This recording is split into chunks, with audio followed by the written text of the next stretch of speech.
Ready? So the back axle is secure, no cracks, leaks, or damage.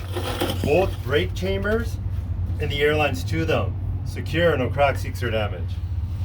Give it a quick tug, put the little rod between the two, leverage it off. Especially the trailer ones, you have to do it on sideways because it's not, you can't get it under and pull on it. The truck ones you can. Both have 1/2 to 3/4 inch play. Right there.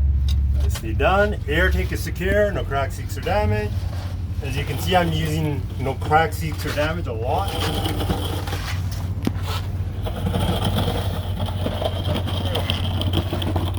Out the back.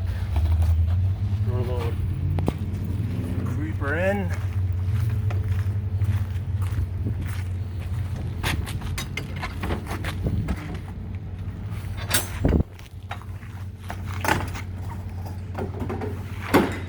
Make sure you leave the wheels up because you don't want it to roll on you on your road test. Make sure that the bottom latch and the top latch are both in. Right, lock in, grab it in.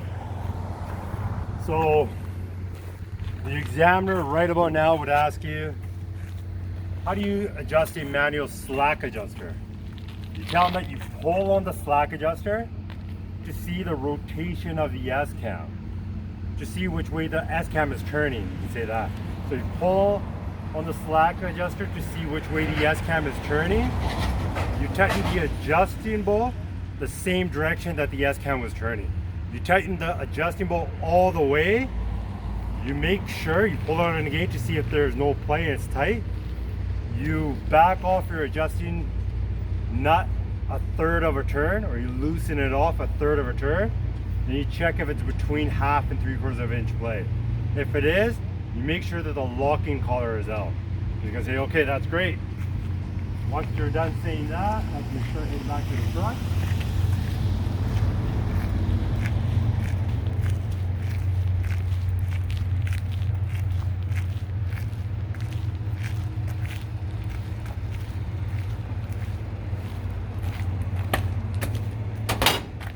Make sure that you put your parking brakes on before you kick off your blocks. Most common failure for pre-trip or even a road test. Right? So if you pull out the yellow button, it puts both truck and trailer parking brakes on. But if you only pull out the red one, it doesn't put the yellow one on. So remember that you pull out the yellow, make sure that the red one pops out as well, just in case if it doesn't get jammed for any reason. But you will hear that too, one from the truck, one from the trailer as well, because that's releasing air to apply the parking brake. Let's kick off the block here. There's a lot of weight on it, that's why we have half of it out, so you can just kick it out. Sometimes at the ICBC parking lot, you have to actually reverse it a little bit to get the blocks out, if you get way too much weight on it. Put everything away. There's 2 more little things that we have to do for the pre-trip before we're done. So pack your things up. They're not going to go in until you're done. Okay, oh, I'm not done. I haven't put my tool on.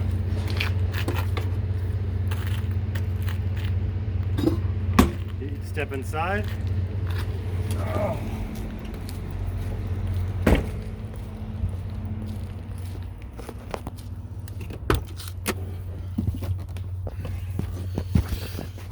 Step inside, you can turn off your signal, you can start your truck, put your seatbelt on. You tell them that I'm just going to check all 4 of my brakes. We went under, we pulled everything, that's great, but we're going to see if they actually hold and they work. So first thing that we're going to do is, I'm going to pop it into first gear. I'm going to let go of the truck parking brakes and leave the trailer parking brakes on. I'm just going to say, you know what, I'm just going to let go of the clutch. I want to see if the trailer parking brakes are holding. You don't have to give any gas to off the clutch. Yeah, trailer parking brakes are holding.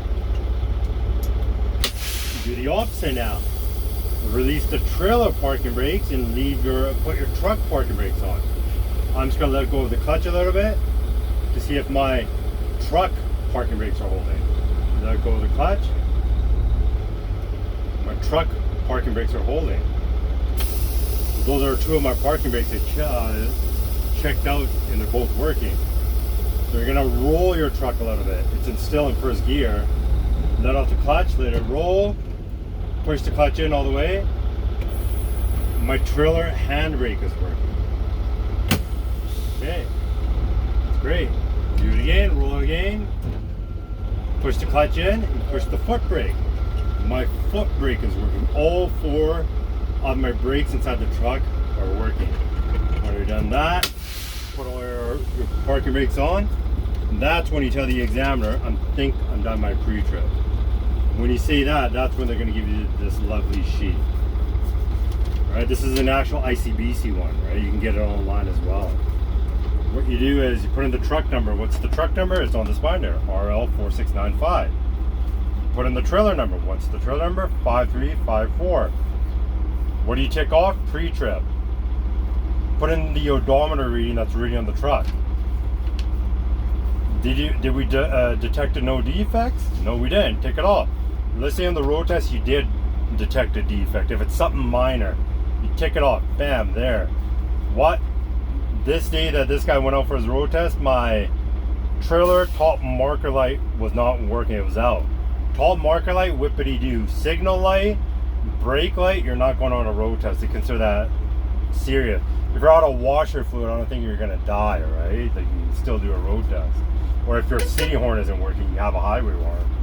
But you tick off that box, you write it down. Don't sign it right away. Put in the date, put in the time that you started, not the time that you ended. What's your title? You're the driver. So this guy ticked off that. There's two places to tick here. Is that above defects corrected? Did he fix the light before he went? No. Above defects not need to be corrected for the safe operation of the vehicle. Yeah, you take that one off because marker light doesn't have to do anything, especially when it's daylight out. He ticked it off and he signed it off. But before you sign it off, they give you 45 minutes to do the pre-trip.